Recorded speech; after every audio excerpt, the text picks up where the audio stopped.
In this tutorial, I'm going to show you how to do a slide in transition for an image and a pop in transition for an image.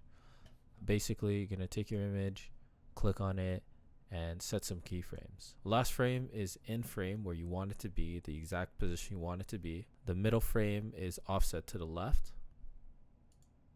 and the beginning frame is offset to the right. So I'm gonna do that in real time. So first and foremost, this position is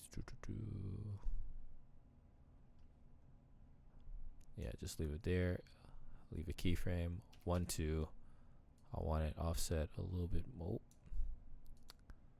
That's not offset enough. So okay, perfect. So that's offset to the right.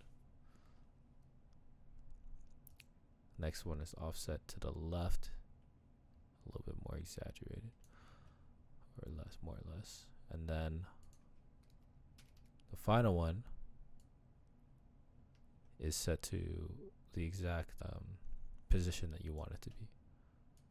So it has this sync.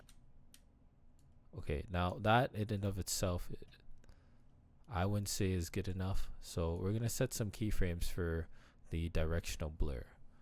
Now let's go to effects, type in blur, take directional blur and put it on your image.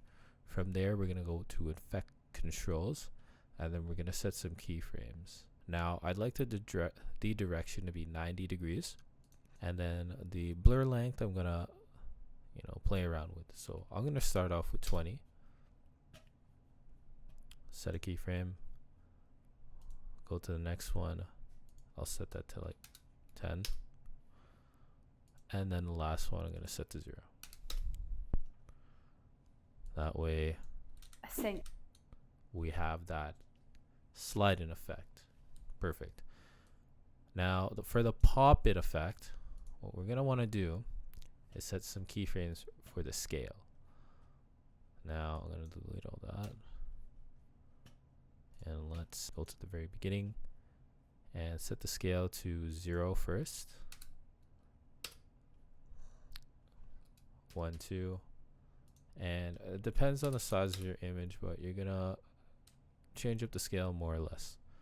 For me, 300 is good for the exaggeration. 1 2, and then I want it to be popping in place to this actual size I'd like it to be. So 280 for this one looks good to me. And now I'm just going to do ease out and ease in and auto bezier. It may or may not make that much of a difference, but let's look at it. Or a hob. Yeah, so that's good. So that's how you do the slide in transition and the pop in transition.